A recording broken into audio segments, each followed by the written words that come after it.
Hello everyone, welcome to the subject planet.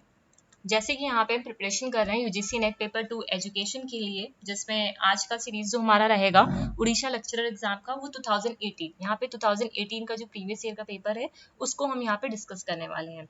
आज के session में हम लोग टोटल 50 क्वेश्चन डिस्कस करेंगे एंड जो नेक्स्ट सेशन होगा वहाँ पे 50 क्वेश्चन को और डिस्कस करेंगे। इससे पहले हम लोगों ने 2021 का पेपर सॉल्व किया था, है ना, लेक्चरर एग्जाम का। मैंने बोला भी था कि जिन लोगों ने अभी तक नहीं देखा है वो जाके उसे प्लेलिस्ट में, मैंने एक अलग से प्लेलिस्ट उसकी क्रिएट कर दी है।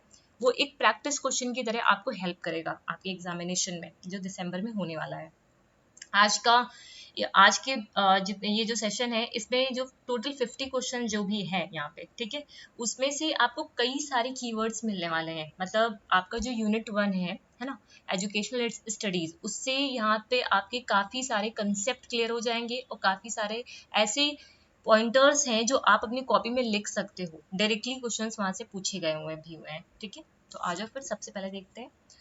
मैंने आंसर्स यहाँ पे टिक कर दिए हैं ऑलरेडी, बिकॉज मुझे पीडीएफ देना होता है आप लोगों को, तो फिर वहाँ पे आंसर्स टिक नहीं हो पाते हैं, ठीक है, तो फिर मेरे डबल काम होता है। तो इसी वजह से मैंने पहले से ही यहाँ पे आंसर्स आप लोग के टिक कर दिए हुए हैं, ठीक है। आंसर्स विजिबल है बट मैं यहाँ पे एक्सप्लेन करूंगी आपको कि क्या कैसे है, राइट। और 2021 का पीडीएफ मैंने शेयर कर दिया है टेलीग्राम पे। आ जाओ फिर।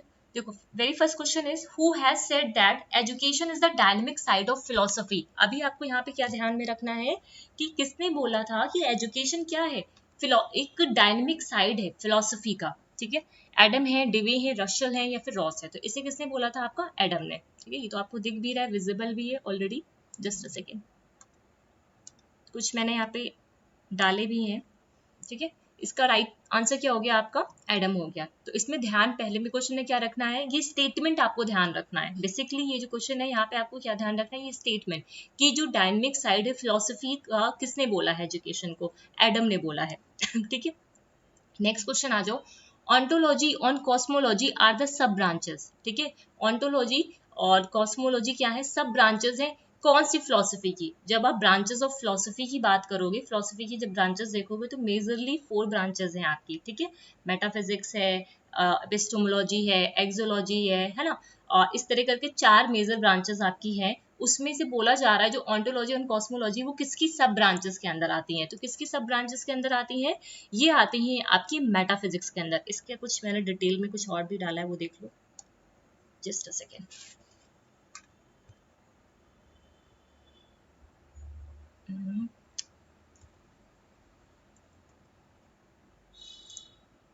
ये रहा। जब ब्रांचेस ऑफ फिलोसफी की बात करते हैं, थोड़ा सा मैंने यहाँ पे डाल दिया है कंटेंट। ब्रांचेस ऑफ फिलोसफी की बात करते हैं तो epistemology, cosmology, ethics, aesthetic, ethics, realism, induction, कई सारी ब्रांचेस हैं, ठीक है। तो हमें मेजर जो है वो याद रखने हैं यहाँ पे, ठीक है। जैसे मेटाफिजिक्स, एपिस्टेमोलॉजी है, एथिक्स है, लॉजिक है, ये सारी चीजें, ठीक है। अब इधर आ जाओ पीछे। जब हम बात करते हैं इसकी जो मेन ब्रांचेस है, एक्जियोलॉजी, एक्जियोलॉजी किसके साथ डील करती है? वैल्यूज के साथ। मेटाफिजिक्स किसके साथ डील करती है? इससे क्वेश्चंस आपके पूछे हुए हैं। मेटाफिजिक्स किसके साथ डील करती है? आपकी रियलिटी के साथ, ठीक है, जो नेचर ऑफ रियलिटी है उसके साथ। एपिस्टेमोलॉजी जो नॉलेज है, हम जो नेचर है जिसका हम स्टडी कर रहे हैं, ठीक है, ह्यूमन की जो नॉलेज है, ठीक है, उसका ओरिजिन कहाँ से आया है, ठीक है, उसकी जो मेथड्स हैं, ये सारी चीजें किसके अंदर आती है? एपिस्टेमोलॉजी के अंदर आती हैं। एथिक्स में क्या आता है? क्या सही है, क्या गलत है, ठीक है, what is right and wrong in the human behaviour, ये चीज हम यहाँ पे स्टडी करते हैं। एस्थेटिक में हम ब्यूटी की बात करते हैं, ठीक है। लॉजिक में मतलब जो लॉजिक्स होते हैं, टाइप्स ऑफ लॉजिक्स हो गए, ठीक है, उसको हम यहाँ पे स्टडी करते हैं।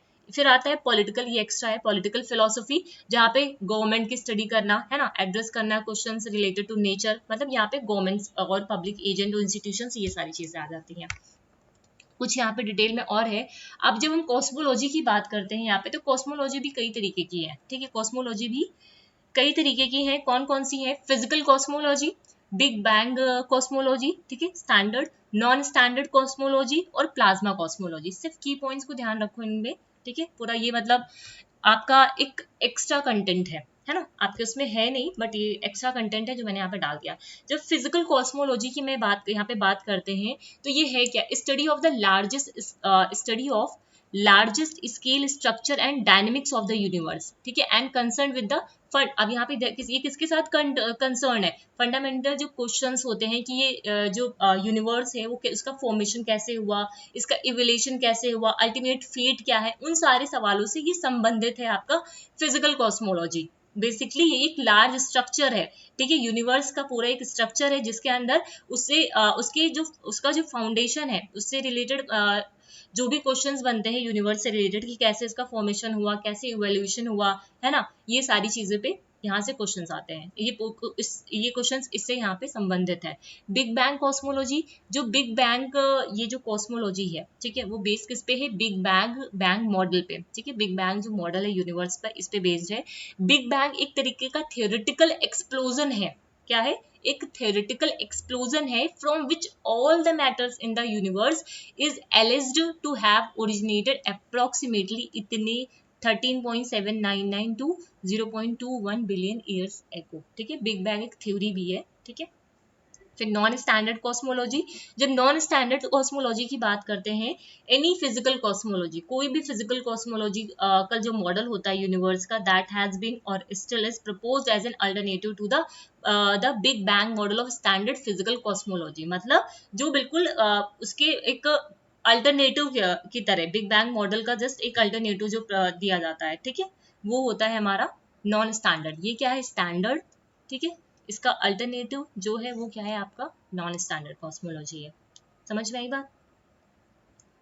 फिर आ जाओ प्लाज्मा कॉस्मोलॉजी। जब प्लाज्मा कॉस्मोलॉजी की बात करते हैं, अ नॉन स्टैंडर्ड कॉस्मोलॉजी, ये भी एक नॉन स्टैंडर्ड कॉस्मोलॉजी है, हुज सेंट्रल पोस्टुलेट, इसका जो सेंट्रल पोस्टुलेट है वो आपको ध्यान रखना है, is that dynamic is of ionized gases and plasmas, ठीक है, rather than gravity play the dominant role in the formation. मतलब जो इसका जो सेंट्रल पोस्टुलेट यही है कि ये जो प्लाज्मा, मतलब ये जो डायनेमिक्स हैं आयनॉइज गैसेस के, ठीक है, वो सेंट्रल फोकस पे है, प्लाज्मा सेंट्रल फोकस पे है, ना कि जो ग्रेविटी है, ठीक है, play the dominant role in the formation of development and evaluation of astronomical bodies and large scale structure in the universe. मतलब इसमें कहने का मतलब यही है, प्लाज्मा कॉस्मोलॉजी में जो एक सेंट्रल एस्पेक्ट है, ठीक है, वो सेंट्रल एस्पेक्ट ग्रेविटी नहीं है, यहाँ पे ग्रेविटी नहीं है, जो आयनाइज गैसेस होती हैं और जो प्लाज्मा होते हैं वो डोमिनेंट रोल प्ले करती हैं इन the formation of the universe, in the development and evolution of the astronomical bodies, ठीक है। तो ये कुछ एक्स्ट्रा कंटेंट है, आप लोग याद रखिएगा, ठीक। अब आ जाओ अपने क्वेश्चंस पे। नेक्स्ट क्वेश्चन है आपका, just a second, question number 3, which branch of philosophy emphasize on inductive and deductive thinking. जब हम इंडक्टिव और डिडक्टिव थिंकिंग की बात करते हैं, किसकी बात करते हैं, इंडक्टिव एंड डिडक्टिव थिंकिंग, तो ये मेटाफिजिक्स के अंदर नहीं आती, एक्सोलॉजी के अंदर नहीं आती है, ठीक है, किसके अंदर आएगी, नॉलेज, क्योंकि यहाँ पे हम थिंकिंग की बात कर रहे हैं, ठीक। तो क्या हो जाएगा इसका आंसर आपका option number B. What is focused in exology as a branch of philosophy। अभी हम लोगों ने देखा एक्सोलॉजी में किसकी बात करते हैं, वैल्यूज की बात करते हैं, किसकी बात करते हैं, वैल्यूज की बात करते हैं, तो option number 4 will be right here. Next, what does pragmatism emphasises. जब भी हम प्रैग्मेटिज्म की बात करते हैं तो वहां पे एक स्टेटमेंट आता है, reality is still in making. क्या बोलते हैं, रियलिटी इज, ये मैंने कंटेंट में आप लोगों को कराया है, reality is still in making, ठीक है, रियलिटी अभी मेकिंग में है। तो यहाँ पे जो ट्रुथ होता है वो कैसा होता है, चेंजेबल होता है, ठीक है, ट्रुथ कैन बी चेंजेबल, तो यहाँ पे क्या है, चेंजेबल होते हैं ट्रुथ। आपका ऑप्शन नंबर 5 का जो करेक्ट रिस्पॉन्स है वो सही है। नेक्स्ट आ जाओ, Which one of the following is not related to the critical nature of educational philosophy। अब बोल रहा है कौन सा इसमें रिलेटेड नहीं है, ठीक है, जो क्रिटिकल एजुकेशनल जो फिलोसफी का क्रिटिकल नेचर है उससे कौन सा इसमें रिलेटेड नहीं है, ये आपको बताना है, ठीक। जब हम एजुकेशन, देखो क्वेश्चंस को आपको क्या करना है, सिर्फ समझना है, ठीक है, इससे आपके सिर्फ आंसर्स आपको दे रखे हुए हैं, आपको उसमें पीडीएफ में भी मिल जाएंगे, है ना, लेकिन आपको क्या करना है, इस क्वेश्चन से अपना कीवर्ड निकालना है कि इससे रिलेटेड अगर क्वेश्चन आएगा तो हमें ऐसे सॉल्व करना है, ठीक है। जब एजुकेशनल फिलोसफी की हम यहाँ पे बात करते हैं उसके क्रिटिकल नेचर में, तो एजुकेशनल फिलोसफी क्या है, एक ओवरव्यू देती है हमें पूरे वर्ल्ड का, तो ये तो सही है ना। फिर क्या है, इट इंस्पायर लॉजिकल रीजनिंग, बिल्कुल यहाँ पे ये इंस्पायर करती है लॉजिकल रीजनिंग के लिए, ठीक है। It present a unity of outlook, ये भी सही है। तो कौन सा नहीं है क्रिटिकल नेचर, establishes consistency, ये इसका क्रिटिकल नेचर नहीं है यहाँ पे, ठीक। Next, what is not the nature of philosophy, कौन सा नेचर नहीं है फिलोसफी का, ये बताना है। ये क्या है, साइंस ऑफ नॉलेज है, बिल्कुल सही है। It is planned attempt to search for the truth, बिल्कुल ये प्लान्ड होता है जहाँ पे हम ट्रूथ को सर्च करते हैं। ये एक कलेक्टिव इंसेम्बल है वेरियस व्यू पॉइंट्स का। और क्या नहीं है इसका nature, it is neither based on the experience nor N analysis, ये गलत है, ठीक है। ये बोल रहा है ये एक्सपीरियंसेस और एनालिसिस पे बेस्ड नहीं होता है, जबकि ये होता है, ठीक है। नेक्स्ट आ जाओ, which of the following method proceed from particular to general, अब यहाँ पे कीवर्ड देखो, पर्टिकुलर टू जनरल जा रहा है, कैसे जा रहा है, पर्टिकुलर टू जनरल, जब भी पर्टिकुलर टू जनरल बोले, ठीक है, या फिर इंपेरिकल टू रैशनल बोले, तो ये कौन सा मेथड होगा, ये होगा आपका इंडक्टिव मेथड। अपनी कॉपी में लिख सकते हो पर्टिकुलर टू जनरल, वैसे तो इंडक्टिव डिडक्टिव के बारे में आप लोग को पता होगा, बट चाहो तो लिख सकते हो पर्टिकुलर टू जनरल आपका इंडक्टिव होता है, या फिर इंपेरिकल टू रैशनल जब भी हम जाते हैं तो यहाँ पे इंडक्टिव मेथड आता है आपका। Next, what does epistemology deals with as a branch of philosophy, अब देखो यहाँ पे किसकी बात की जा रही है, इपिस्टोमोलॉजी किसके साथ डील करती है, नॉलेज के साथ डील करती है, ठीक है। जब बात इससे बोला क्या जा रहा है, इपिस्टोमोलॉजी जब ब्रांच ऑफ फिलोसफी में इपिस्टोमोलॉजी किसके साथ डील करती है, एम्स ऑफ एजुकेशन के साथ डील करती है। एस्थेटिक तो है ही नहीं, यहाँ पे हटा दो, लॉजिक तो है ही नहीं, ये भी हटा दो, ठीक है, ये अलग से ही ब्रांच है। एम्स ऑफ एजुकेशन यहाँ पे नहीं आएगा, यहाँ पे क्या आएगा, कौन सा मेथड का आप यूज करते हो टीचिंग लर्निंग में, है ना, कौन से मेथड का आप यूज करते हो टीचिंग लर्निंग में, ठीक है, नॉलेज के लिए, तो ये एपिस्टेमोलॉजी के अंदर आएगा आपका, right. Next, which school of philosophy believes that education is a continuous, अब अपनी कॉपी में लिखो कौन सी ऐसी फिलोसफी है, हमने सभी फिलोसफी को बहुत डिटेल में डिस्कस किया हुआ है, यहाँ से आपको एक कीवर्ड मिल रहा है कि कौन सी ऐसी फिलोसफी है जिसका ये मानना है कि एजुकेशन एक कंटिन्यूअस रिकंस्ट्रक्शन है, किसका, एक्सपीरियंसेस का, education is a continuous reconstruction of experiences, ठीक है। किसकी बात कर रहा है, एक्सपीरियंसेस की बात कर रहा है ना, कंटिन्यूअस लगातार रिकंस्ट्रक्ट कर रहे हैं हम अपने एक्सपीरियंसेस को एजुकेशन में, ठीक है। एजुकेशन वो है जहां पे हम लगातार अपने एक्सपीरियंसेस को रिकंस्ट्रक्ट करते जा रहे हैं, क्योंकि reality is still in making, reality भी बन रही है, तो ये किसके अंदर आएगा, प्रैग्मेटिज्म के अंदर आएगा। नेक्स्ट आ जाओ, what is the central tenets of idealism, tenets कहने का मतलब प्रिंसिपल, ठीक है, सेंट्रल जो प्रिंसिपल है आइडियलिज्म का वो क्या है। पहला यहाँ पे देखो, the physical world has no inherent meaning outside of the human existence, ऐसा कोई प्रिंसिपल है, जो फिजिकल वर्ल्ड है उसका कोई इनहेरेंट मीनिंग नहीं होता ह्यूमन एग्जिस्टेंस के बाहर, नहीं ऐसा कुछ नहीं है यहाँ पे, ठीक। Only those things that are experienced are real, मतलब वो सिर्फ वही चीजें रियल है जिसको हम एक्सपीरियंस कर रहे हैं, ये चीज तो उसमें रियलिज्म में बोलते हैं, इसमें नहीं बोलते, है ना। फिर reality exist independent of human mind, reality independent of human mind है, नहीं ये भी गलत है यहाँ पे, ठीक है। Ideas are only to reality the only thing worth knowing, ठीक है, आइडिया ही ट्रू रियलिटी है, ठीक है यहाँ पे, तो ये क्या होगा, ऑप्शन नंबर डी यहाँ पे करेक्ट होगा आपका। Next, which of the following book is written by Plato on education, ठीक है, बहुत इजी है, ठीक है, इसको मैंने टिक करते हुए भी मैं सोच रही थी क्योंकि ऑलरेडी आप लोगों ने बीएड में बहुत ज्यादा इस बुक के बारे में पढ़ा होगा, ठीक है, रिपब्लिक, ठीक है, प्लेटो ने कौन सी बुक लिखी थी, रिपब्लिक लिखी थी। नेक्स्ट आ जाओ, according to idealist education must be available to home, idealist के अकॉर्डिंग एजुकेशन किसकी किसकी के लिए किसको देनी चाहिए, मतलब education must be available to home, किसको, जो पुअर सेक्शन है सोसाइटी को सिर्फ उनको देना चाहिए, आइडियलिस्ट में ये बात हुई थी, नहीं, ठीक है, ये तो नहीं है। आप लोगों ने अगर प्लेलिस्ट में ओपन किया होगा जो वेस्टर्न्स के है थिंकर्स का मैंने बनाया हुआ, वेस्टर्न स्कूल ऑफ फिलोसफी का मैंने बना रखा हुआ है, उस प्लेलिस्ट को जाके आप लोग चेक करिएगा, मैंने आइडियलिस्ट है और नेचुरलिज्म है, रियलिज्म है, प्रैग्मेटिज्म है, बहुत डिटेल में कंसेप्ट को करा रखा हुआ है, ठीक है, एक एक पॉइंट आपको वहाँ पे क्लियर होंगे। फिर those who can afford education, सिर्फ उनको ही एजुकेशन देनी है जो अफोर्ड कर सकते हैं, ऐसी भी कोई यहाँ पे बात नहीं हुई है।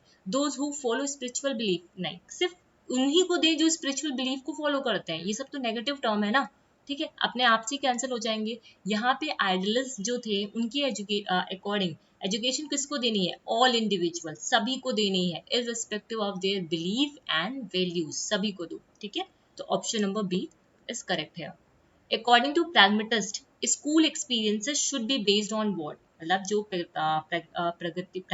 प्रैग्मेटिस्ट हैं प्रैग्मेटिज्म स्कूल को जो मानते हैं उनके अकॉर्डिंग जो स्कूल हैं, ठीक है, experiences should be based on what, किस पे बेस्ड होने चाहिए, इमीडिएट जो नीड होती है सोसाइटी की, मतलब प्रैग्मेटिस्ट के जो स्कूल हैं, ठीक है, स्कूल के अकॉर्डिंग, मतलब प्रैग्मेटिस्ट के अकॉर्डिंग जो स्कूल के एक्सपीरियंसेस हैं, ठीक है, वो किस चीज पे बेस्ड होने चाहिए, सोसाइटी की जो इमीडिएट डिमांड है या फिर इसकी जो नीड्स है उसके बेसिस पे, या पेरेंट्स और गार्जियन की जो नीड्स है उसके बेसिस पे, या फिर जो स्कूल्स के रूल एंड रेगुलेशन है उसके बेसिस पे। तो यहाँ पे क्या हो जाएगा, जो प्रेजेंट नीड है, प्रैग्मेटिस्ट की बात कर रहे हैं ना, तो हम प्रेजेंट की बात करेंगे, हमारा जो प्रेजेंट का नीड है, हमारी जो फ्यूचर की एक्सपेक्टेशन है ना, उसी के अकॉर्डिंग तो यहाँ पे सारी चीजें होंगी प्रैग्मेटिज्म में। तो यहाँ पे क्या हो जाएगा, present needs and future expectation of the child.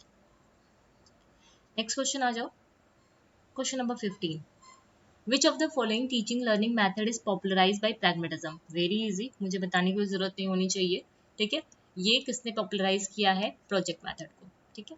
Who has said education is the manifestation, ध्यान रखना, किसने बोला है एजुकेशन, ये बहुत स्टेटमेंट इंपॉर्टेंट भी है, ठीक है, विवेकानंद जी के पॉइंट ऑफ व्यू से, education is the manifestation of a perfection already in man. Education क्या है, एक मैनिफेस्टेशन, परफेक्शन है जो पहले से ही मैन में है, पहले से ही है, ठीक है। तो ये किसने बोला है, स्वामी विवेकानंद जी ने बोला है।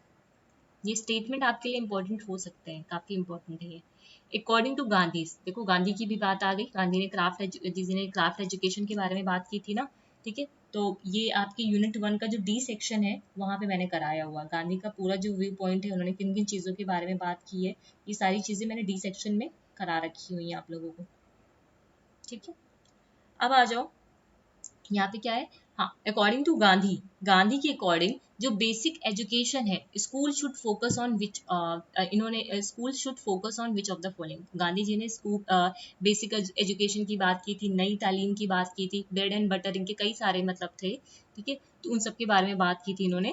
तो इसमें बोल रहे हैं कि जो बेसिक एजुकेशन है उसमें स्कूल को किस चीज पे फोकस करना चाहिए, development of reading skill from the primary level, जो प्राइमरी लेवल से ही रीडिंग स्किल का डेवलपमेंट करना, टीचिंग ऑफ मेमोराइजेशन टेक्निक्स, मतलब टीचिंग कैसी होनी चाहिए जहाँ पे टेक्निक्स को मेमोराइज कर पाए, या फिर teaching of musics and arts to develop aesthetic values, ठीक, टीचिंग ऑफ यूजफुल क्राफ्ट। अब यहाँ पे कीवर्ड क्या है, ये क्राफ्ट है, ये देख कर ही आपको समझ जाना चाहिए कि ये गांधी जी बात कर रहे हैं, ठीक है, teaching of useful craft from the beginning of study and training, मतलब यहाँ पे क्राफ्ट्स को यूज करने के लिए बात की गई है, ठीक है। इन्होंने बोला जो बेसिक एजुकेशन हो, ठीक है, जो बेसिक एजुकेशन हो वो किससे रिलेटेड होनी चाहिए, बच्चों की नीड्स के पे होनी चाहिए, ठीक है, उनको जो भी एजुकेशन मिले वो बच्चों की नीड, बच्चों के जो इंटरेस्ट है उस पे रिलेटेड होनी चाहिए, है ना।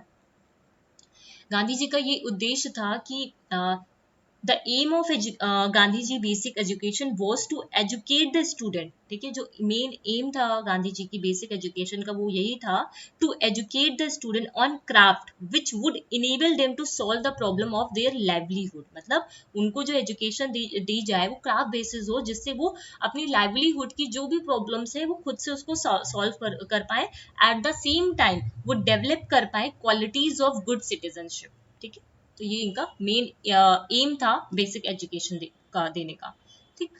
नेक्स्ट आ जाओ, according to John Dewey student must learn by which way, ठीक है, जॉन डीवी जो आपके प्रैग्मेटिज्म से आते हैं, इनके अकॉर्डिंग स्टूडेंट्स को स्टूडेंट किस तरह से सीखते हैं, engaging in debate and discussion to enhance the knowledge, उनको एक डिबेट में भेज देने, डिबेट में जब इंगेज करते हैं तो वो उनकी नॉलेज को इनहेंस कराती है, या फिर इंटरैक्ट करते हैं जब interacting with their environment in order to adapt and learn, या फिर यूजिंग ड्रिल एंड प्रैक्टिस जैसे देखो वैसे ही यहाँ पे एलिमिनेट कर सकते हो आप, स्ट्रॉन्ग नॉलेज थ्रू मेमोराइजेशन ये तो है ही नहीं, ठीक है, ये नेगेटिव की पॉइंट है, ड्रिल एंड प्रैक्टिस ये प्रैग्मेटिज्म में यहाँ पे जॉन डीवी ने बात नहीं की है, ना ही मेमोराइजेशन की बात की, बचते हैं दो ऑप्शन।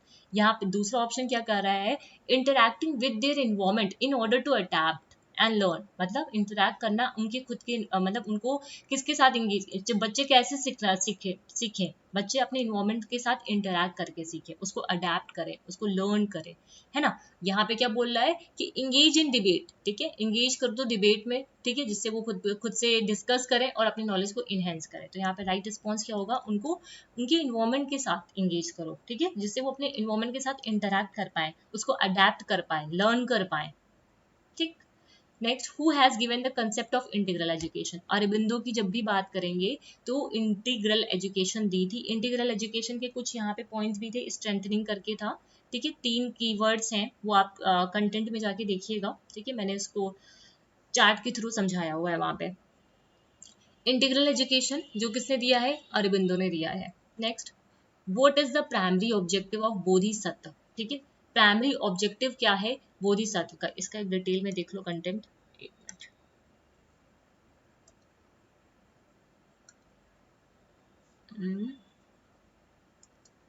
मेरा जस्ट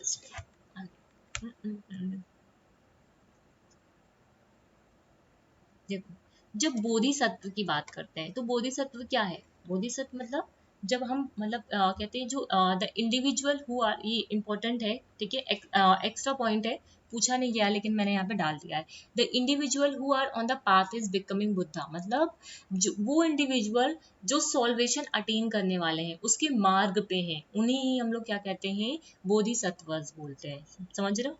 वो individual who are on the path to becoming Buddha और अटेनिंग सॉल्वेशन, वो उस मार्ग पे हैं जिसे, ठीक है, जहाँ पे उनको सॉल्वेशन प्राप्त करना है, उसी उन्हीं को हम लोग क्या बोलते हैं? बोधिसत्वास बोलते हैं, ठीक है। बोधिसत्वास मतलब क्या होता है? A person who intends to become Buddha, मतलब एक वो पर्सन जो बुद्धा या फिर सॉल्वेशन को अटेन करना चाहता है, ठीक है। Bodhisattva is one of the 10 realms of whose teaching are included in Buddhism.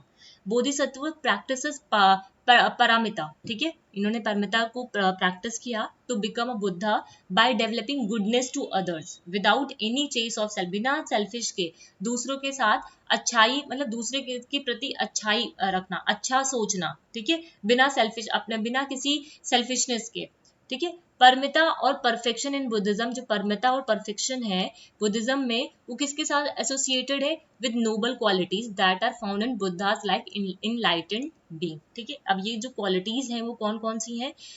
दान प्राणी, मतलब दान प्राणी होना चाहिए, जेनरसिटी होनी चाहिए, दूसरों को गिविंग ऑफ वन सेल्फ, स्वयं को देना आना चाहिए, शील प्राणी होना चाहिए, शील परामी मतलब वर्च्यू, मोरालिटी, प्रॉपर कंडक्ट होना चाहिए, निष्काम परमी जिसमें रिनाउंसिएशन मतलब त्याग होना चाहिए, पन्न परमी मतलब विजडम, डिसर्नमेंट, विवेक होना चाहिए, बुद्धि, ठीक है। वीर परमी मतलब जिसमें ऊर्जा हो, इंटेलिजेंस हो, विग्रह हो, शक्ति हो, शांति गर्मी, शांत मतलब पेशेंस हो, धैर्य हो, सहनशीलता हो उसके अंदर, ठीक है, बहुत ज्यादा सभी चीजों को एक्सेप्ट कर पाए, सच्च प्रामी, ठीक है, जिसके अंदर सच्च परमा मतलब सच्चाई हो, ट्रुथफुलनेस हो, ऑनेस्टी हो, अधिष्ठान परमी मतलब डिटर्मिनेशन, रेजुलेशन, ठीक है। मेटा परमी जहाँ पे जैसे फ्रेंडलीनेस हो, लविंग हो, काइंडनेस हो, ठीक है। उपेक्षा परमी इक्वेनिमेंट एंड सेरेनिटी, ठीक है। तो ये एक्स्ट्रा है,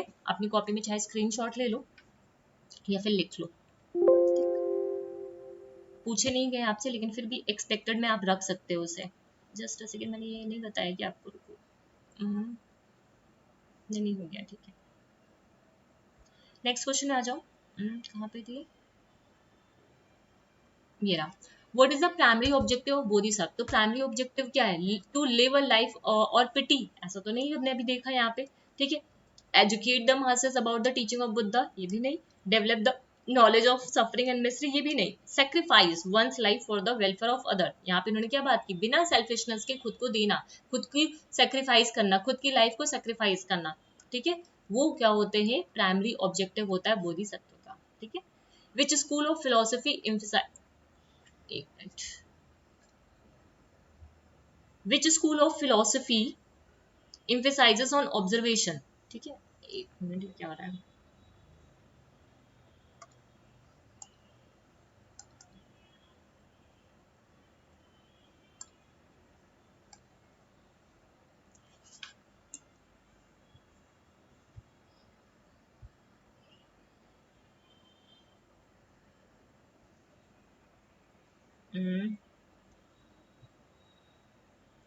नेक्स्ट आ जाओ,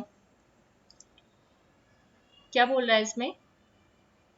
which school of philosophy emphasizes on observation and learning by experiences, ठीक है।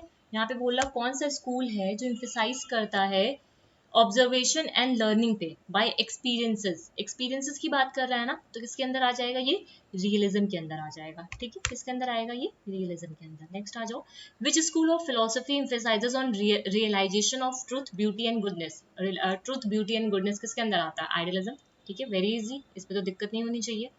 According to Dewey, John Dewey, which one of the following is not a principle of curriculum construction, ठीक है, प्रिंसिपल ऑफ, अब यहाँ पे आपको ये ध्यान रखना है, कंटेंट में यहाँ पे आ जाओ,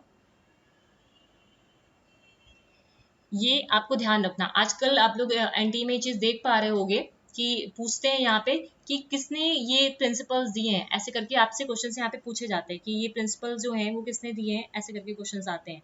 तो जब हम बात करते हैं जॉन डीवी के अकॉर्डिंग इन्होंने 4 तरीके के प्रिंसिपल दिए थे, ठीक है, करिकुलम कंस्ट्रक्शन के या फिर डेवलपमेंट के, जिसमें सबसे पहला प्रिंसिपल क्या था, प्रिंसिपल ऑफ यूटिलिटी, मतलब जो करिकुलम कंस्ट्रक्शन हो वो यूजफुल होना चाहिए, जो भी लर्नर है everything should be useful to the student, यहाँ पे क्या ध्यान रखना है, प्रिंसिपल ऑफ यूटिलिटी में everything should be useful to the student. Principle of interest, principle of interest, जो curriculum content should also include the student interest, जो curriculum के कंटेंट हो उसमें स्टूडेंट के इंटरेस्ट को इंक्लूड करना, ठीक। Principle of integration, principle of integration की बात करते हैं तो करिकुलम का जो कंटेंट है इज नॉट सेपरेट, ठीक है, is not separate like mathematics science and creative art are not 3 different lessons, ठीक है, ये तीनों ही डिफरेंट लेसन्स नहीं है, हमें क्या करना है, इनको आपस में लिंक कराना है, इंटीग्रेट कराना है, जो भी डिफरेंट डिफरेंट डिसिप्लिन है प्रिंसिपल ऑफ इंटीग्रेशन में उसको इंटीग्रेट करा के हमें आगे लेके चलना है। तो करिकुलम का कंटेंट ऐसा होना चाहिए, सेपरेट नहीं होना चाहिए, आइसोलेट नहीं होना चाहिए। प्रिंसिपल ऑफ एक्सपीरियंसेस, जो प्रिंसिपल ऑफ एक्सपीरियंस है यहाँ पे, जो स्टूडेंट है ना, student can learn abstract thing all day but unless they experience those thing they may never truly learn, ठीक है, तो teachers should therefore create a lot of project base, मतलब यहाँ पे प्रिंसिपल ऑफ एक्सपीरियंसेस में जो लर्नर्स हैं, ठीक है, अपनी डेली लाइफ में बहुत सारी चीजों को देखते हैं, ठीक है, सीखते हैं, लेकिन उसको एक्सपीरियंस नहीं कर पाते हैं, ठीक है, जबकि वो इस चीज को एक्सपीरियंस नहीं कर पाते, तो टीचर्स को इस चीज को मेक श्योर करना चाहिए, ठीक है, करिकुलम में कि उनको प्रोजेक्ट बेस्ड एक्टिविटी कराए, एक्सपेरिमेंटल एक्टिविटी कराए, एक्सपीरियंशियल जो लर्निंग होती है वो कराए, ठीक है। तो ये इनके 4 प्रिंसिपल्स हैं जो जॉन डीवी ने दिया था, principal of utility, principal of interest, principle of integration, principle of experiences, ध्यान रखिएगा आप लोग, ठीक है। आ जाओ कंटेंट पे, देख लो यहाँ पे क्या होगा, प्रिंसिपल ऑफ यूटिलिटी होगा क्लोज टू लाइफ, ठीक है, और एक्सपीरियंशियल, ठीक है, एक्सपीरियंस क्लोज टू लाइफ आप इंटरेस्ट से भी ले सकते हो। स्टिफनेस की बात नहीं की गई है यहाँ पे, किसकी बात नहीं की गई है, स्टिफनेस की बात नहीं की गई है। नेक्स्ट आ जाओ, question number 24 sorry, which school of philosophy believe that self knowledge, जो सेल्फ नॉलेज है, की वर्ड यहाँ पे, self knowledge is the key of all knowledge, ठीक है, जो सेल्फ नॉलेज है, सेल्फ नॉलेज की बात कौन करता है, आइडियलिज्म नहीं करता, प्रैग्मेटिज्म नहीं करता, रियलिज्म नहीं करता, एग्जिस्टेंशियलिज्म करता है। कौन करता है, self knowledge is the key word, ठीक है, एग्जिस्टेंशियलिज्म करता है। The world is the creation of mind, जो वर्ल्ड है वो क्रिएशन है माइंड का, नॉट अ नेचुरल फिनोमेना, ठीक है, ये एक नेचुरल फिनोमेना नहीं है, ये क्रिएशन है माइंड का, ठीक है। This is the metaphysics of which philosophy, ये मेटाफिजिक्स है कौन सी फिलोसफी की, आइडियलिज्म की, जहाँ पे वो बोलता है ये जो वर्ल्ड है वो क्रिएशन है माइंड का, ना कि कोई नेचुरल फिनोमेना है। विच school of philosophy emphasises the method of integration, ठीक है, मेथड ऑफ इंटीग्रेशन को कौन सी स्कूल ऑफ फिलोसफी एम्फेसाइज करती है, प्रैग्मेटिज्म करती है। ये सब कीवर्ड्स अपनी कॉपी में लिखिएगा, इंपॉर्टेंट है, यहीं से ही क्वेश्चंस गड़बड़ हो जाते हैं क्योंकि आप लोग कंफ्यूज कर जाते हो, ठीक है। तो ये कीवर्ड्स, इस कीवर्ड को तो कॉपी में लिखिएगा, और जिन लोगों ने भी यूनिट 1 के सेशंस को नहीं देखा है उसको भी रेफर करिएगा, जिससे आपका कंसेप्ट बहुत अच्छे से क्लियर हो जाएगा। Which school of philosophy regards the universe as consisting of two realities? हम लोगों ने 2021 का जो पेपर किया था वहां पे भी ये सेम क्वेश्चन आया हुआ था, 2 रियलिटी हैं, ठीक है, कॉन्शियसनेस एंड मैटर, ठीक है, प्रकृति एंड पुरुषा, किस कहाँ पे आते हैं, सेल्फ एंड नॉन सेल्फ, सांख्य किसके अंदर आते हैं, सांख्य के अंदर आते हैं। whose idea was that education should be self supporting, ठीक है, ये किसका आइडिया था कि एजुकेशन कैसी होनी चाहिए, सेल्फ सपोर्टिंग होनी चाहिए। जहाँ पे इन्होंने बेसिक जो बेसिक एजुकेशन में इन्होंने जो क्राफ्ट की बात की थी, ठीक है, महात्मा गांधी जी ने वो क्यों की थी कि वो जो चिल्ड्रन है वो ये जो क्राफ्ट बेस्ड एजुकेशन है उनको हेल्प करेगी उनकी लाइवलीहुड में, ठीक है, उनकी जो लाइवलीहुड है उसमें वो हेल्प कर पाएगी। तो इन्होंने ही बोला था जो एजुकेशन है वो कैसी होनी चाहिए, सेल्फ सपोर्टिंग होनी चाहिए, ठीक है, MK गांधी, महात्मा गांधी। नेक्स्ट आ जाओ। In which of the following philosophies Vivekananda philosophy is rooted in, आपकी यूजीसी नेट में पूछा गया विवेकानंद की जो फिलोसफी है वो कहाँ से निकल के, किस पे, कहाँ से रूटेड है आपकी, वेदांत फिलोसफी से, ठीक है, प्रैक्टिकल वेदांता इनकी एक बुक करके आती है, तो प्रैक्टिकल वेदांता से रूटेड है, ठीक है।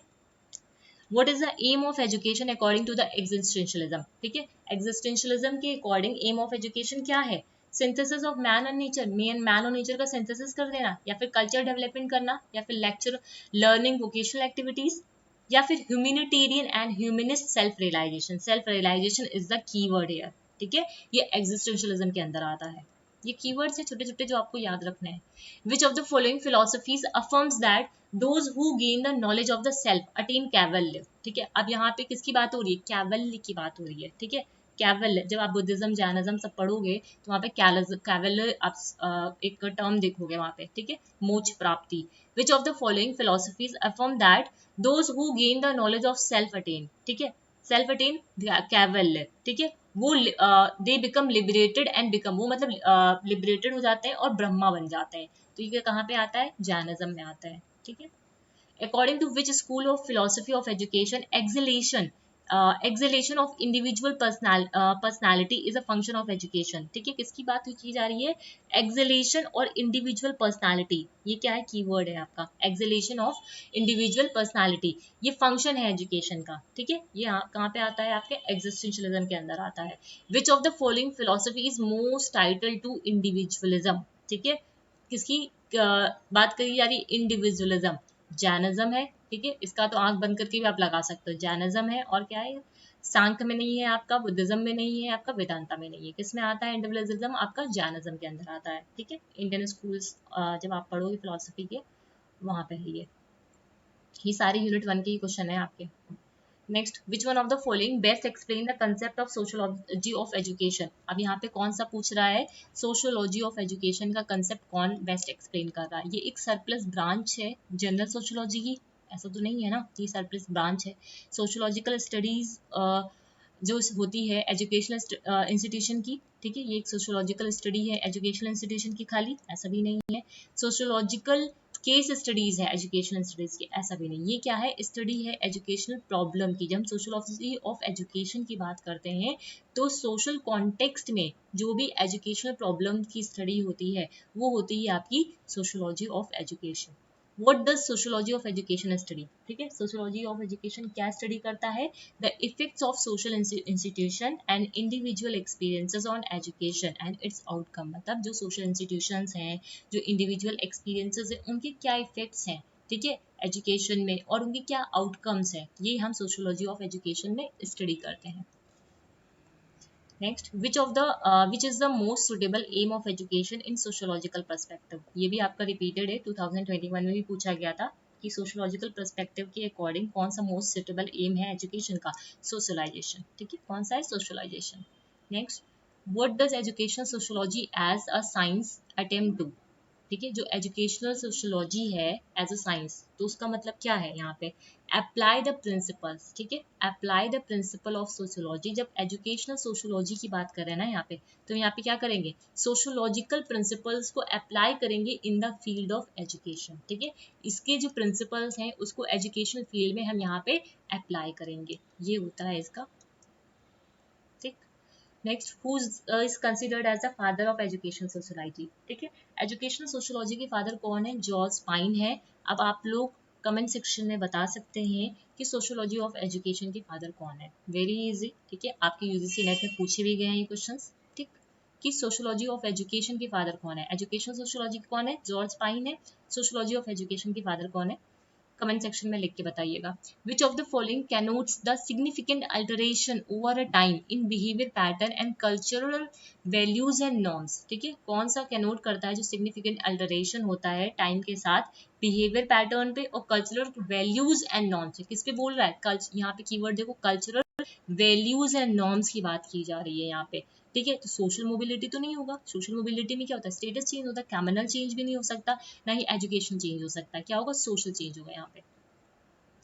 What does social control denotes? यहाँ पे जो social control है वो क्या डिनोट करता है, the mechanism by which society ensure progression and social control की बात कर रहा है ना, यहाँ पे किसकी बात कर रहा है, social control की बात कर रहा है।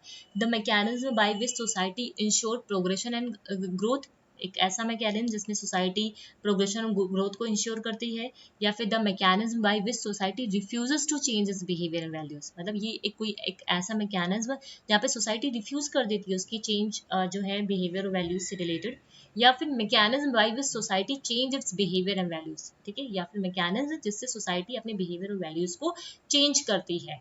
ऑप्शन डी क्या है इसका, the mechanism by which society ensures conformity, क्या इंश्योर करती है, कंफॉर्मिटी और उसके नॉर्म्स, ठीक है, ये होता है सोशल कंट्रोल का, ठीक है।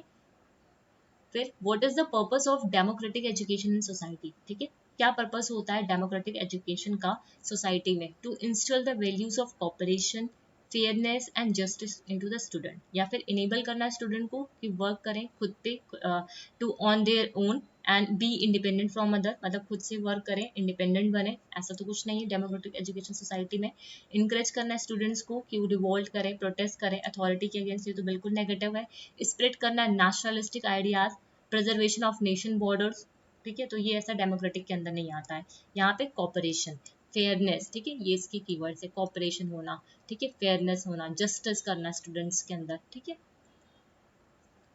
which of the following implies the process of integration, interaction and integration among the people, companies and government of different nation. जब यहाँ पे डिफरेंट नेशन की बात की गई है, मतलब डिफरेंट नेशन जो हैं उनकी जो गवर्नमेंट है, उनकी जो कंपनीज हैं, उनके साथ जो हम इंटीग्रेट कर रहे हैं, इंटरेक्शन कर रहे हैं, इस प्रोसेस को हम लोग क्या बोलते हैं, ग्लोबलाइजेशन बोलते हैं। क्या बोलते हैं, ग्लोबलाइज, अर्बनाइजेशन नहीं बोलेंगे, वेस्टर्नाइजेशन भी नहीं बोलेंगे, ना ही लिबरलाइजेशन बोलेंगे, ग्लोबलाइजेशन कर बोलेंगे।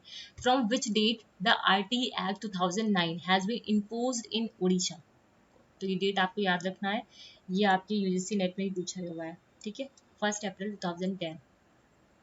Next question, what does cultural lag, ठीक है, कल्चरल लैक एक कंसेप्ट भी है, ठीक है, जो पूछा जाता है, ठीक है, जो कल्चरल लैक जो है, ठीक है, वो क्या है, कल्चरल लैक का वो एक फिनोमिना है that occurs when change in material culture occurs at faster rate than the change in non material culture, ठीक है, ये एक ऐसा पूरा प्रोसेस है जहाँ पे जैसे जो मटेरियल कल्चर है वहाँ पे जो चेंज है वो बहुत तेजी से आ रहा है, ठीक है, और जो नॉन मटेरियल कल्चर है मतलब एक ऐसा कल्चर जो बिल्कुल डिजिटलाइज है, यहाँ पे चेंजेस बहुत तेजी से आ रहे हैं, एक ऐसा कल्चर जो बिल्कुल भी डिजिटलाइज नहीं है, ठीक है, तो यहाँ पे क्या आ गया, एक लैग आ गया, इन दोनों कल्चर, ये मटेरियल कल्चर है और ये नॉन मटेरियल कल्चर है, इन दोनों के बीच में एक लैग आ गया, ये एक पूरा फिनोमेना होता है, ठीक है, उसी को ही हम लोग क्या बोलते हैं, कल्चरल लैग बोलते हैं। समझ में आई बात, समझ में आ रहा है ना ये, किसे क्या बोलते हैं, कल्चरल लैग बोलते हैं, तो रब भी नहीं हो रहा है, कभी कभी जल्दी होता है, कभी कभी ठीक। कल्चरल लैग समझ में आए, जो मटेरियल कल्चर और नॉन मटेरियल कल्चर के बीच में जो गैप आ रहा है ना, वो होता है आपका कल्चरल लैग, ठीक है, तो option D should be right here.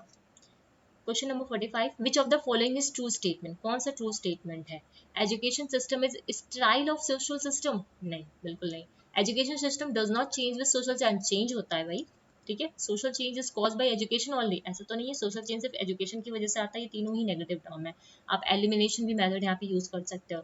Education क्या एक फंडामेंटल मीडियम है सोशल चेंज का, हम लोग पढ़ते हैं ना, जो सोसाइटी में एजुकेशन उसमें एक इम्पॉर्टेंट रोल प्ले करता है, ठीक है, education should be, education important होता है चेंजेस लाने में सोसाइटी में, ठीक है, उसको डेवलप कराने में।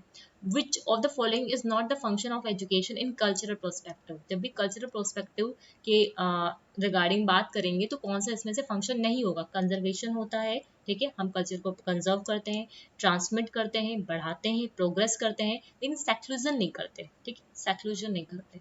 नेक्स्ट क्वेश्चन नंबर 47,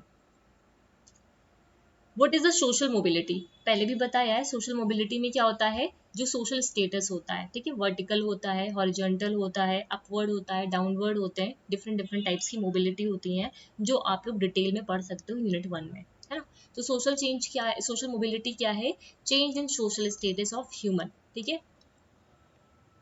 फिर which type of social mobility is more cause by education, ठीक है, एजुकेशन से कौन सी सोशल मोबिलिटी ज्यादा कॉज होती है, horizontal, downward vertical mobility, cross sectional mobility, या फिर अपवर्ड वर्टिकल मोबिलिटी, कौन सा होता है जब एजुकेशन के कॉन्टेक्स्ट से बात करेंगे तो अपवर्ड वर्टिकल मोबिलिटी होता है। Next, why should teachers have understanding of the culture, क्यों टीचर्स को कल्चर्स की अंडरस्टैंडिंग होनी चाहिए, ठीक है, क्योंकि अगर उन्हें कल्चर की अंडरस्टैंडिंग नहीं होगी, ठीक है, तो कैसे कल्चर को ट्रांसमिट कर पाएंगे, कैसे उसको प्रिजर्व कर पाएंगे। तो एजुकेशन में क्या होता है, हम कल्चर का ट्रांसमिशन ही तो करते हैं, एजुकेशन में क्या करते हैं, हम कल्चर का ट्रांसमिशन करते हैं, इसीलिए teachers should have a understanding of the culture. So option number C should be right here. Education is the process of cultural transmission.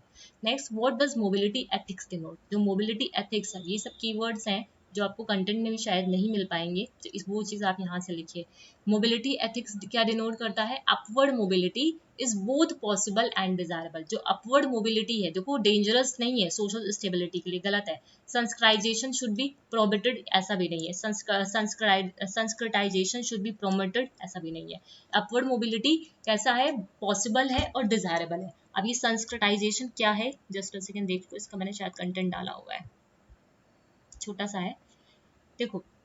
The term was made popular by Indian sociologist M.N. Srinivas. इस term को किसने popular कराया था, M.N. Srinivas ने। इन्होंने बोला Sanskritisation एक particular form है सोशल चेंज का, ठीक है, ये क्या है, सोशल चेंज का ही एक फॉर्म है। It denotes the process by which caste और ट्राइब्स, जो कास्ट है और ट्राइब्स उनको प्लेस किया जाता है, जो हायरार्की होती है ना, हायरार्की में लोअर सेक्शन में, ठीक है, जो कास्ट और ट्राइब्स होते हैं उनको क्या किया जाता है, लोअर सेक्शन में प्लेस किया जाता है, जिससे वो सीख करे, मतलब वो हायरार्की में बिल्कुल लोअर प्लेस पे होता है, ठीक है।